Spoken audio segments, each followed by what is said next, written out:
computer, not on the cloud, because I don't know how to do that. All right, we're recording. All right, thanks everybody for coming on. All right, so for all the speakers who are on, I did do a quick agenda based on topics so that they flow a little bit. I'm going to start with talking about Brendan's leadership talk, which was about high performers. Then Mari will, not Mari, then Jenny, if we can get her rolling. She also was going to talk about some stuff from Brendan about beliefs about living the life that you want. Then after Jenny will be Kate. Whoa, you need to mute people. Thank you. Sorry. That's okay. I had to switch. My house internet sucks, and all you guys were doing was record skipping, so I just got on my phone. Okay. So then third will be Kate talking about facing fear, also Brendan's topic. Fourth is Kelly on consistency and work ethic. Fifth will be Danielle Shafo. Is she on? Yes, there she is. Belief and building confidence. Then Mari with Shalene Johnson's takeaways. And Alana's going to talk about Darren Hardy and how you outfall everyone and go for no and the pendulum theory.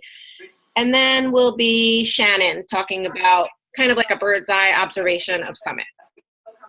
And hopefully everyone's going to not only what I got from my call with Kevin Shaw from corporate was, you know, everybody comes out of Summit super like deer in headlights. Like you have all this information, you're completely overwhelmed. You barely process like 2 pages of your 100 pages of notes because you've got so much going on.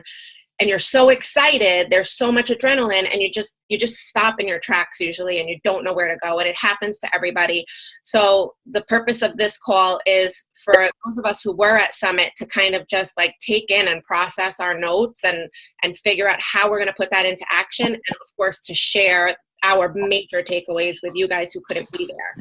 So not just saying like, oh my gosh, Shalene Johnson said this and it was amazing, but okay, now what are we going to do with what Shalene Johnson said? How are you going to apply that to your actual business? What are you physically going to do, you know, today, tomorrow, next week to utilize what you learned from her? So hopefully everybody who talks today will give a little piece of how they're going to apply their takeaways to their business, and it may or may not apply for you. But you'll definitely get something out of it and get some ideas of how you can, you know, take some action steps to go forward with your business.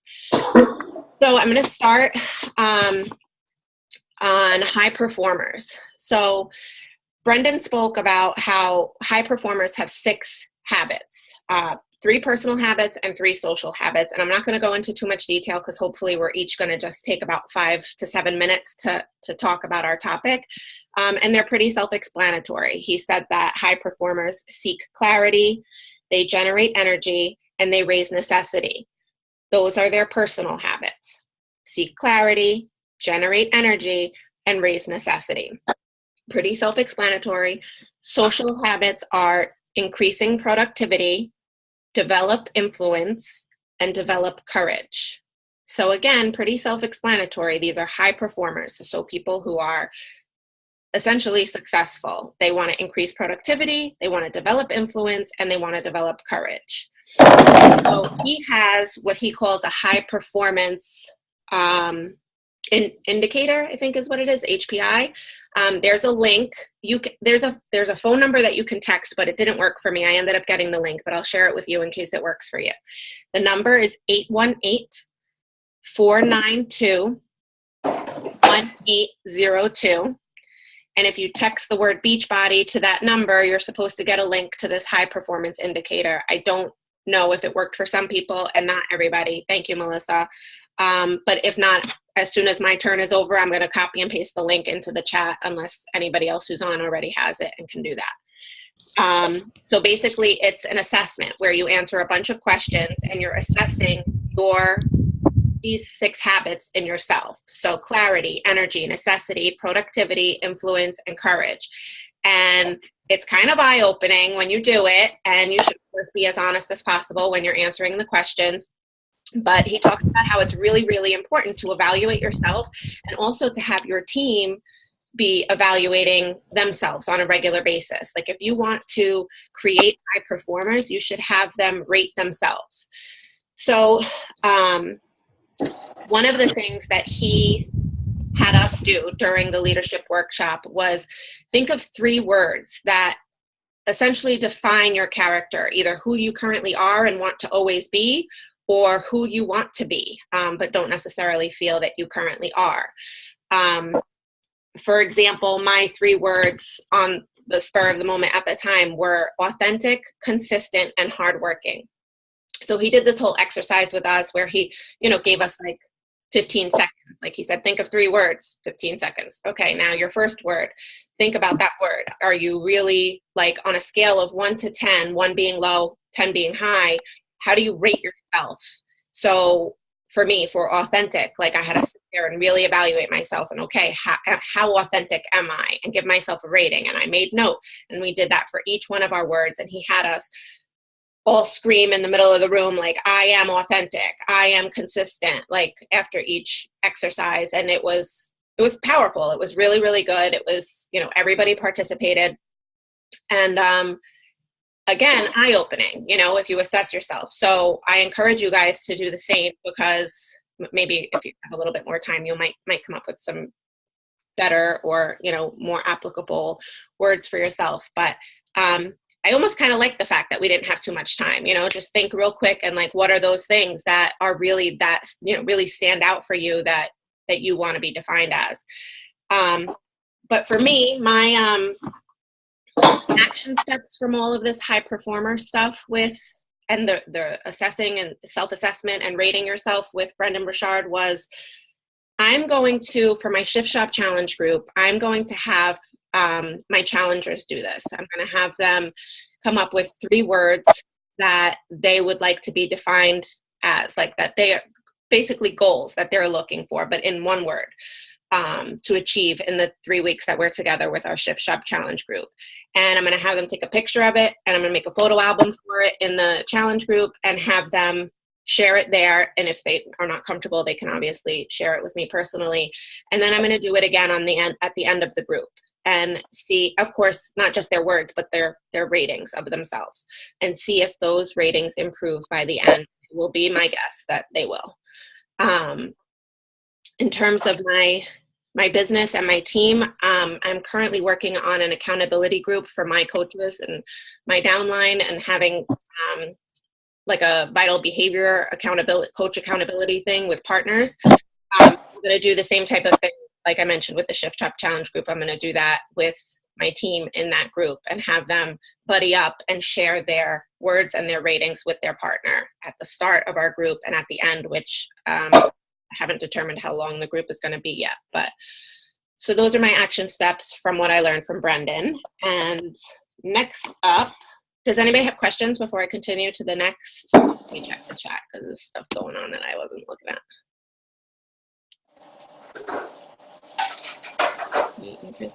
Themselves. I can't see who's not muted. Oh wait, Christy is not muted. Okay, I muted her. I muted you, don't worry. All right, that's it. And next up is Jen, but I don't know. Oh yeah, you are. Now we can see you. All right, I'm gonna mute myself. Take it away, girlfriend.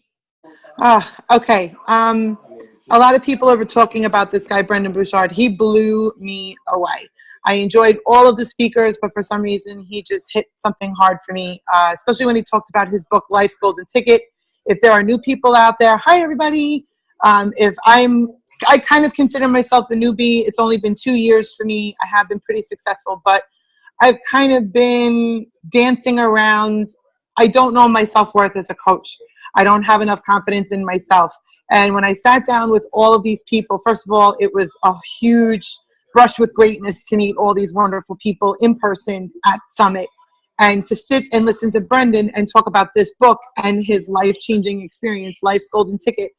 It meant a lot to me because I felt like being handed a ticket to Summit was my golden ticket. It was my life-changing experience to think like, wow, there are people that are like me, that are still a little gun shy, that know what they want to do, how to run their own business, and they're not taking advantage of this golden ticket that they're giving to them. 3 questions I kept thinking about walking back and forth to Summit are, did I live, did I love, and did I matter?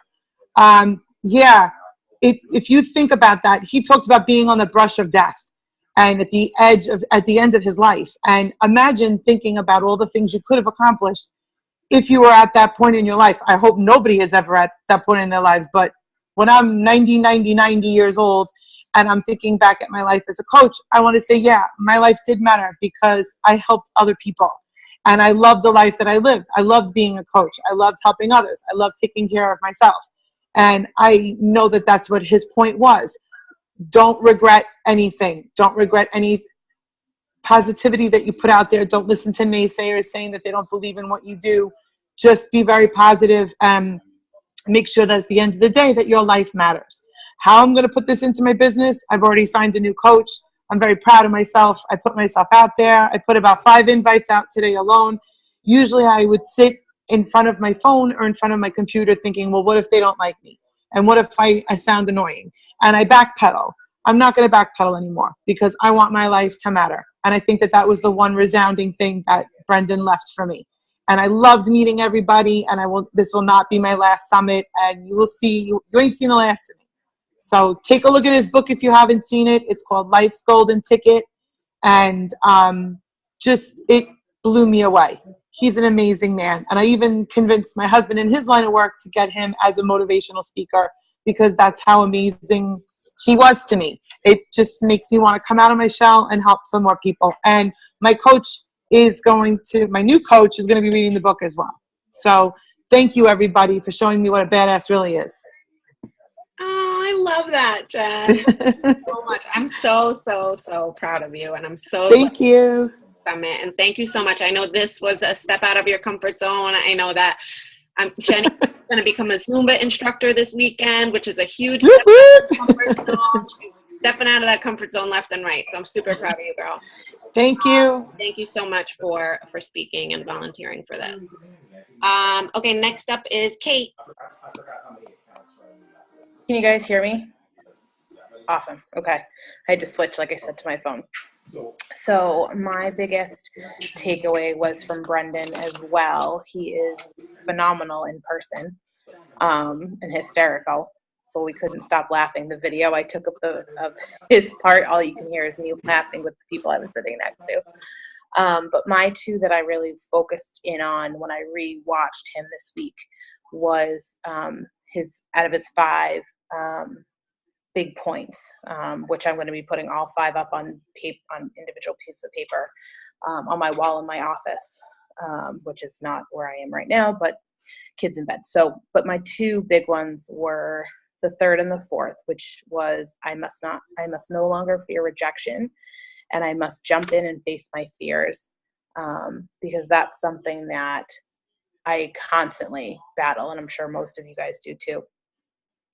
So he was saying, he was talking about the courage score and talking about just get over it, be yourself, and be who you are so that you're not trying to keep up with everybody else. Somewhere at this point today, Melissa did a video in one of the groups about it's just you. Don't worry about everybody else. Don't worry about what they think. Don't worry about what's going on with them. It's on you. So for coaching, for your own journey, all that stuff, focus on you, be yourself, and just plow forward. But I loved his high jumping story because the girls that I was sitting with were from my house. And I was like, you couldn't pay me enough to do that. And one of the leaders, she looks down at me and I'm like, oh, I don't even want to say it. She's like, this is exactly what he's saying, is to just do it. I still won't do it. I get the heebie-jeebies just thinking about getting into a helicopter. So that's out. But the point was that he let his fear block the instructions. When you're jumping out of a plane, don't ignore the instructions. And that happens to everybody. You're so focused on being afraid of whatever it is you're afraid of that you forget that there's stuff you need to be doing and you're not paying attention to those instructions. So you have to listen through your fears. And if you don't, you end up missing the big picture and screaming like a girl the whole way down. I could just crack up listening. My daughter was like, "What are you laughing at? Like, you won't get it." But to listen to through the fears and to the fears, and then to do something different so that you can get past them. So those are my two big ones out of his 5, but all those 5 were just incredible. And I'll probably rewatch that every couple weeks just because it was so awesome to hear it all put together. And you miss stuff. That's why I record it and drain my poor phone. But those 2 big things about fear, because I don't think anybody starts this business and has a moment, not that you have a moment the whole time, but everybody always has at least one moment where they're like, "Oh, what did I do? Is this really what I should be doing?" Whether it's for invites, for challenge groups, for posting about yourself, something scares somebody, whether it's coach or challenger. So I think those are super, super, super important. So those are my big ones from him. Awesome. Thank you, Kate, for sharing. I definitely think that's applicable for any coach because we all have some degree of fear in one way, shape, or form. So I definitely appreciated that story from him, and it was hilarious as well. All right, Kelly, you're up on consistency and work ethic. Thanks, Kate. Okay, can you hear me? Okay. So when I was going through my notes, I kind of like put together these topics that just kept repeating themselves and coming up and coming up. And something that I heard a couple of times that I really loved was that every overnight success story is 10 years in the making. So we look at these top coaches and it's so easy to think that like they've probably just got lucky and found that rock star and all of that. And what we don't see all the time is that they did the same mundane, everyday, unsexy tasks that we do every single day. It just takes the extra patience, and we just have to realize that it just takes showing up every day and doing those tasks.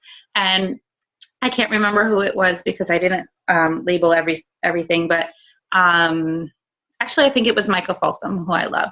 She said it's just like motherhood. You can't just wake up one day and tell your kids like, "Meh, no, not today, kids. Not going to show up for you guys today because I don't feel like it." You have to show up every single day. And I think that's an important part of this business also. And I loved a piece about human failure. Where we fail is in drift, right? Like we're chugging along and we're on the path and we're doing everything, and then we start to lose the patience and we start to get a little bit tired of the mundane, and it's like, "Oh, squirrel," and we just drift and we go do something else. So it kind of all came back to something that was just my biggest takeaway at last year's summit, and then again at this year's summit, which is just simply be here in a year. Do the tests, show up every day, and just be here in a year. And I realized that, and everybody, when we talk about the compound effect and we talk about doing all these little tasks and, what's going to get us to keep going? What's going to get us motivated to do those little things that aren't super exciting? I mean, like making the calls or the invites or sending those private messages. They're not the most exciting things to do, but they're the important things to do. And it's the work ethic that's going to keep us doing that. So I also loved, you have to treat this business like you invested $200,000, not $40. I think Janelle Summers said that. And it's true. It's that, these tasks, they're easy to do, and they're easy not to do. So it's that work ethic that keeps you doing them and keeps you here. And so you can be in that list of those successful people that we all think about now, that we think we can't be part of, but we can if we just, stay the course. Something I love was God's gift to us is our potential. Our gift back is what we do with it. And I think that work ethic keeps us just like proving that we have what it takes and that we have this gift to give to people. So what do? We should overserve. We should over deliver. And in those little tasks that we have to do every day, we just do them to the best of our ability and go the extra mile for people. And I love that people keep talking about life's golden ticket, because this is our work ethic is how we earn our golden ticket. It's not just, something that we sit around and hope for. We are earning it every day. And one more thing that I love is you can't own success, you rent it, and the rent is due every day. So it's just showing up every day. And then the last quote, and then I'll talk about how I apply it, is you have to use the same workout ethic as your work ethic, the same drive in your workouts. You don't have to be in a test group to treat your body like you're in a test group. And so something I did this week that got me thinking that anyone who's on this call right now, if you were one of the people who were picked to be in the Shift Shop test group, you know that you don't have a thought in your mind. You just know that you would absolutely give it 100%. You have the most amazing results because you feel like you have something to prove to somebody else, because you're giving those results to Beachbody and you're posting those results on somebody else's news feed. So what I did was, and I haven't gotten to everybody's email. I sent out big batches. I'm still sending some. I just sent an invitation to an official test group. I just said, look, you need to treat your body like you're in an official test group.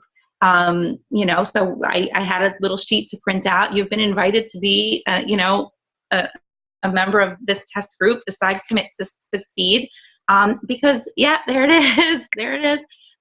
Because you're not doing it just to prove something to Beachbody. You're not doing it just to prove something to the people who are going to scroll their feed. You're doing it for yourself. So it's just apply that when, anybody who is, no matter what program you're doing, it doesn't have to be Shift Shop. Just apply that mindset that you're doing this and you've got something to prove to yourself, and you've got the work ethic. You're going to put in the work to support the words that are coming out of your mouth. And then all those mundane little tasks. This is the last thing, and then I'll finish.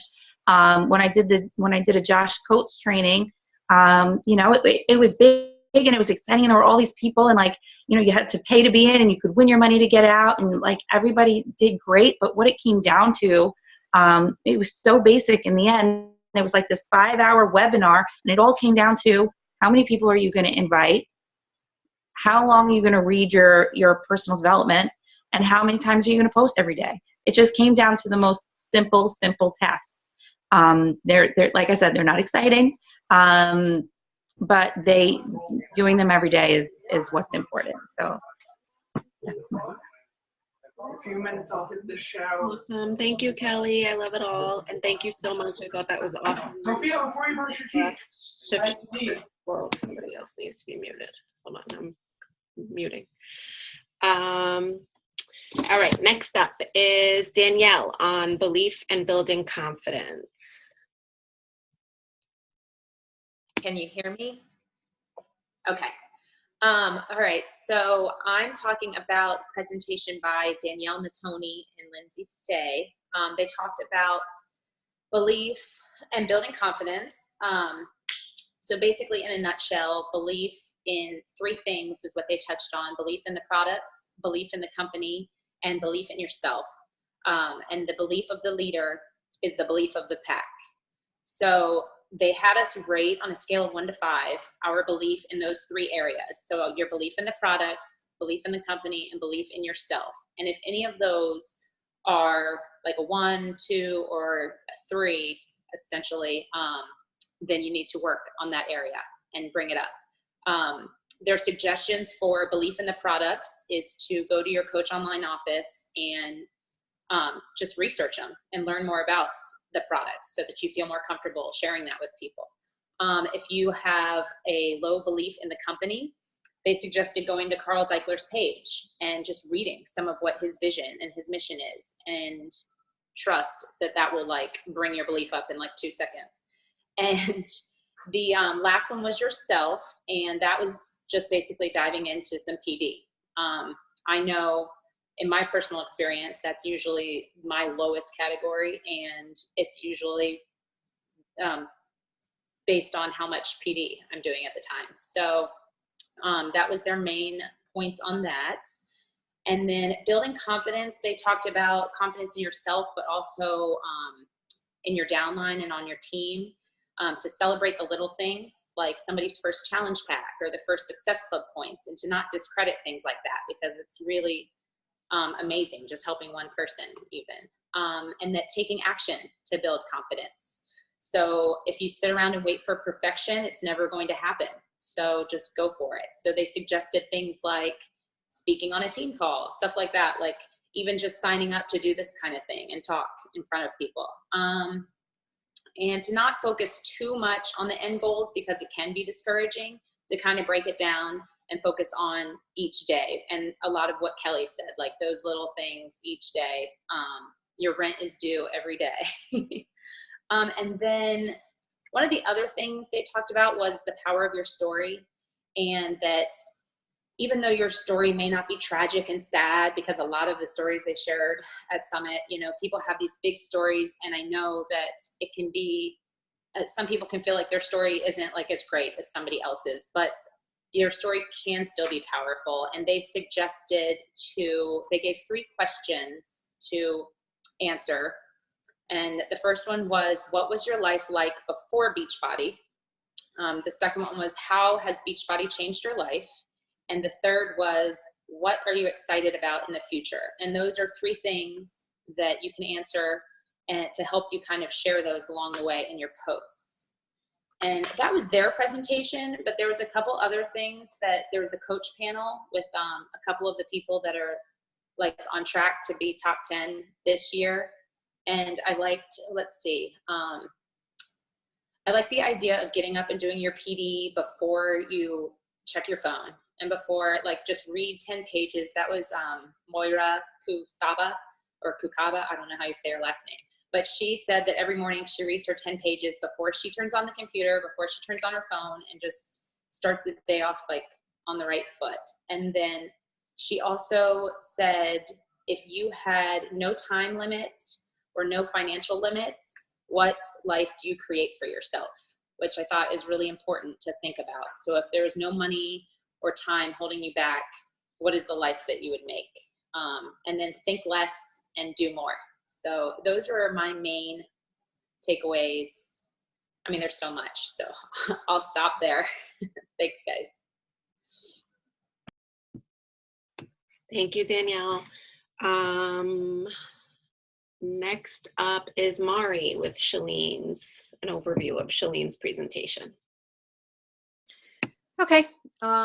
So it was really hard to pick just one thing to focus on, but Shalene made it kind of easier because she had 3 main points, all 3 of which kind of spoke to me. So she broke it down into the first point being, she had cutesy little phrases, borrowed words are for the birds. So in other words, don't just go around carbon copying the more well-established coaches or your coach or somebody that you're following.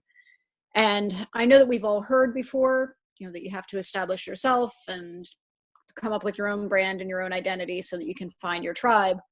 But in the same way that hearing the same thing over and over again, sometimes hearing it from a different angle strikes you. What she said that really struck me was the coaches that you're following. If you're following, say, Melanie Mitro or Danielle Natoni or any of the top coaches, or even Melissa or Corinne, you're following people who have followings already. So they're already established. You're not established when you're starting out. You're not, somebody who has thousands of Facebook followers. You might have a couple hundred Facebook followers, or you might be like just over 1,000, but you're not somebody who's at that same level of established.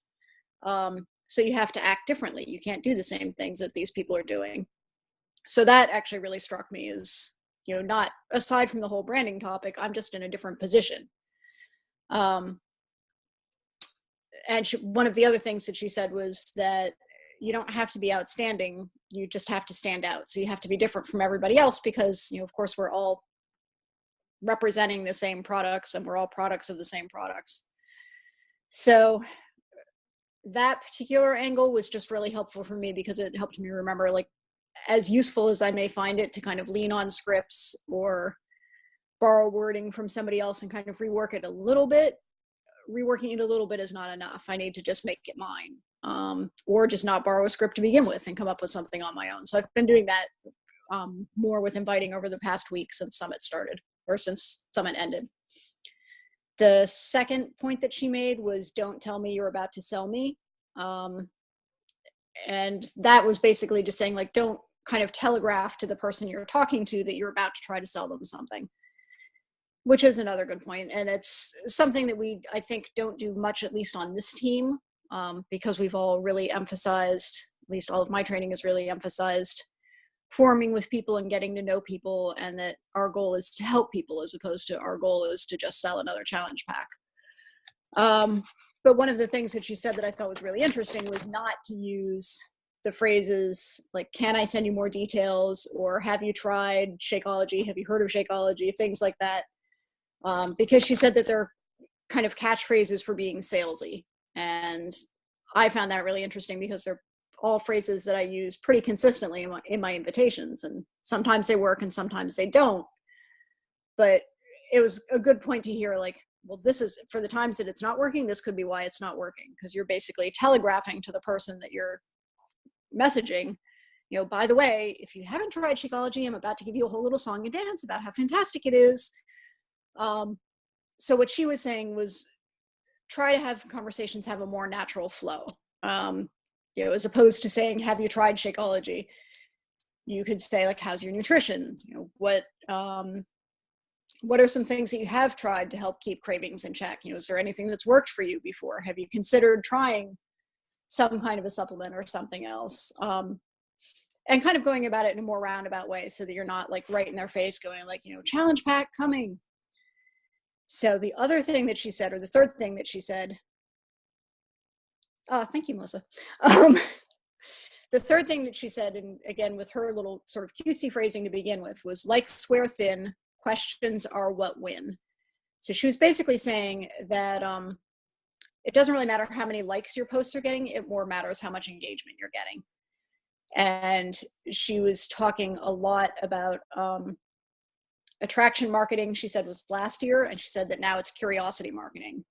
So one of the things that she said that really has made an impact on the way I've been posting in the last few days, she said, don't talk about the company all the time. Don't use names of programs.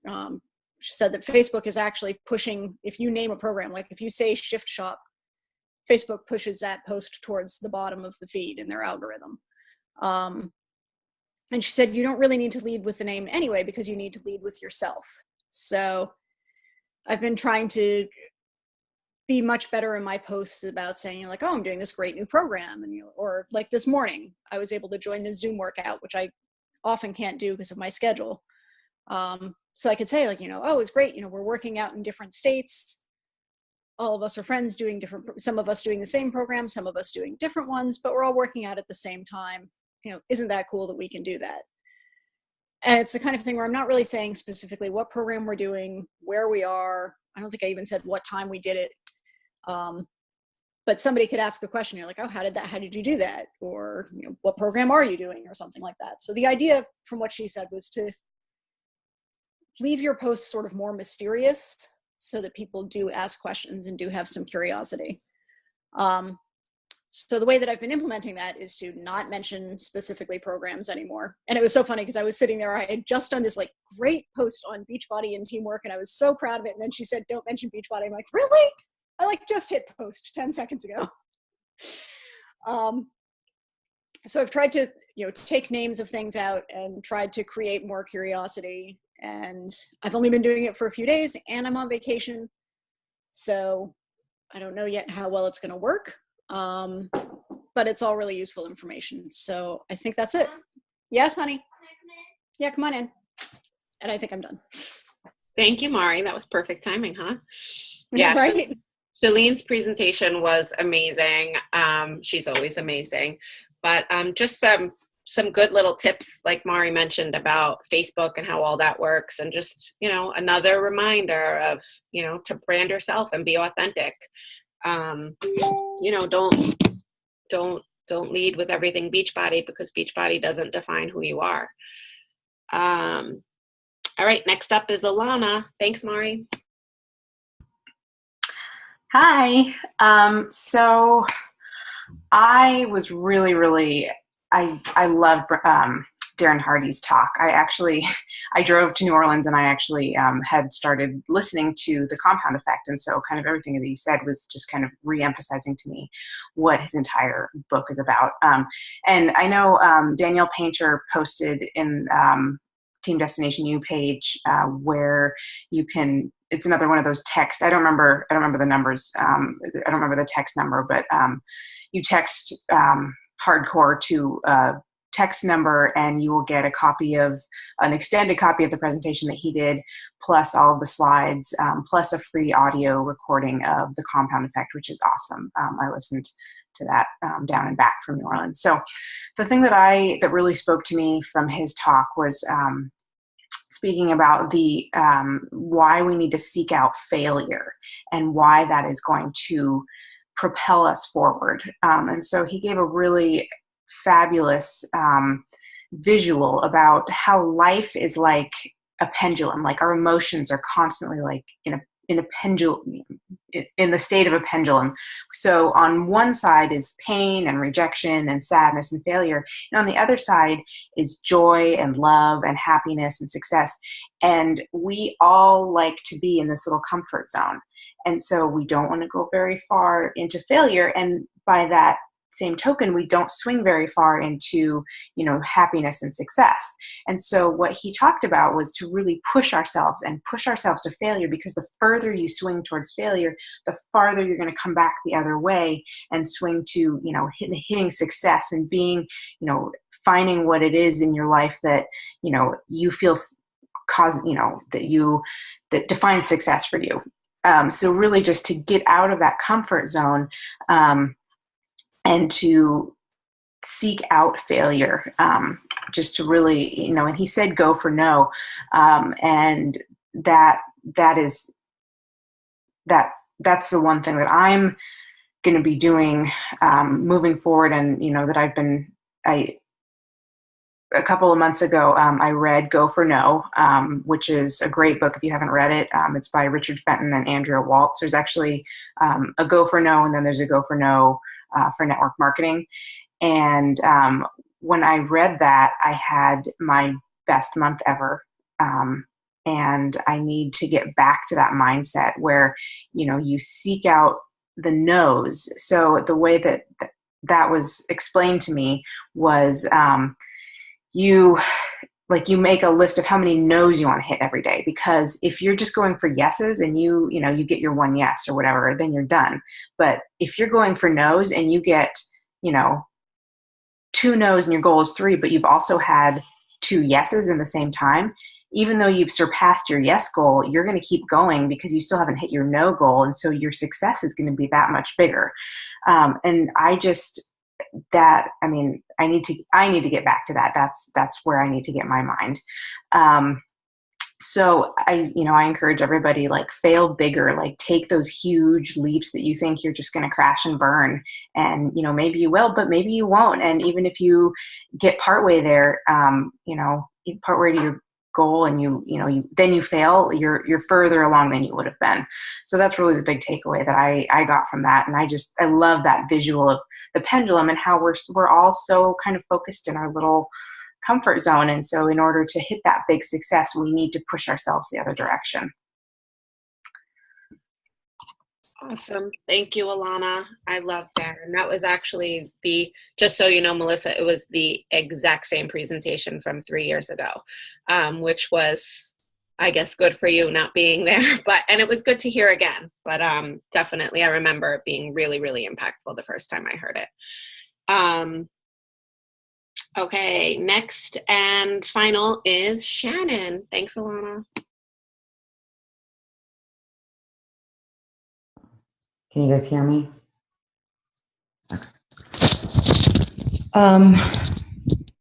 Sorry, I don't do this very often, obviously.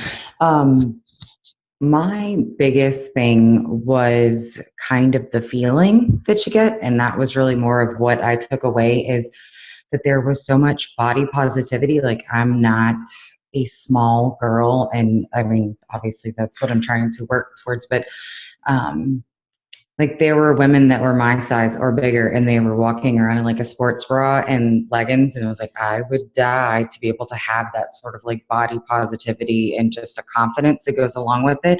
And like, nobody looked at you any differently. It just was. And I thought that was pretty amazing. Sorry, there's a toddler tornado that's probably going to come running through here pretty soon. Okay, and so then another thing is that I really liked is, because seeing all of everyone who was different shapes, different sizes, just everybody was just so different, that it really kind of reinforced the thought that this is all for getting healthy. It's not necessarily just for people who want to lose weight or want to get smaller. Like, it's not just a diet shake. It really is to get healthy. And it's not just for, the people who are consistently clean eating all the time and super teeny tiny and that sort of thing. So that was pretty amazing. I was already overwhelmed to begin with, and then you see all of this like positive everything. So I thought that was really, really great. I don't remember the name of the one coach, but she was talking about how, you really did need to kind of create your own, that it's not bad to duplicate, but you also need to be your own person. So that comes along with that. I always use this phrase where I go, you do you, boo. And now I'm feeling like, why aren't I listening to that for myself, right? Just be me, be different, because I am. How I'm going to use this further is, I am going to, when I'm feeling insecure, when I'm feeling scared, and I don't want to ask anybody because I think they're too skinny, or I don't want to ask anybody because I think they'll be offended, or I don't want to ask anybody because I don't want them to tell me no. I'm really just going to be like, it's okay. Like, this is not a big deal. Look at all of the people who have already been helped, and I can help people too. So that's pretty much it. I love that. And I think it was a great way to end, because this is for everybody. And something else that was said at some point this past weekend was that Beachbody doesn't discriminate. We come in all different shapes and sizes, and we all start in the same exact spot. We all start with 0 coaches. So anybody can do this. And it's really, really important, I think, guys, for those of you who were at Summit. Hopefully you've already gotten your Summit ticket to go for next year. And I know on my team, at least, there were a lot of people who bought their ticket last year and didn't end up coming this year. And I really encourage you, if you're, or if that's not you, and you're thinking about Summit and you're not 100% sure that you can't go, but you're not sure that you want to buy your ticket. First of all, it's refundable till the end of December. And then it's transferable after that. And chances are you'll be able to transfer it to somebody. But I really encourage you to really think about what that blockage is for you. What excuse is stopping you from making that purchase and making that commitment to yourself, to your business. Think about, going back to what we were talking about, belief. What is your belief in this company and the products? These products freaking rock, and this company rocks, and you rock. We all rock.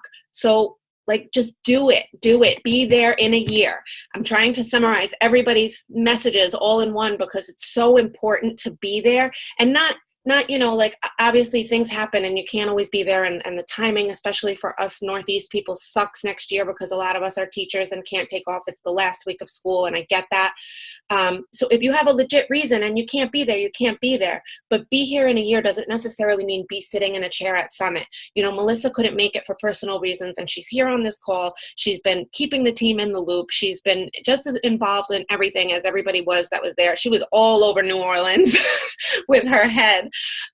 But be here doesn't necessarily mean in the literal sense of being in a seat in Indiana. Show up on these team calls, listen to the National Wake Up Call every week, be plugged into your team, communicate with your upline and be a team player. And doing those things over and over again and consistently, again, talking about the compound effect, and you'll never lose, you'll always be hanging on in some way, and you'll never completely fall off. You'll never be alone. We'll always be here to pick you back up and pull you back in. So I think it's really, really important. Try to, hopefully you took some notes, take this all in, think about how you can apply it to your business, and will you be at Summit next year? And if not, what are you going to do in this next year, or at least to finish this year strong, to move your business forward and reach your goals, because you deserve it and because you believe that you can do it, especially with this company and with these products. Does anybody have any questions or anything before we say goodnight? I thank you to everybody who volunteered and took their time to talk and come on and listen. Really appreciate it. Yay, Rachel. Hey, thank you to everybody who spoke. I wish I could give some input, but I cannot. Summit is legit the most important event to make it to. I've said it a million times. It was not an easy decision, and I cried the entire weekend, but I cried some happy tears seeing my face bouncing around. I even made it into the back of Will Cohen's pants, apparently, at one point at the bar. So that was great. But you guys, I'm so proud of you all for going. Kate, huge kudos. Her entire team backed out, and she was the only one that went down. And she didn't know anybody. She didn't know anybody personally, and that's a huge thing, to go down and not know anybody. Rachel had helped with the t-shirts or the tank tops, so thank you for that, and thank you guys for doing this call.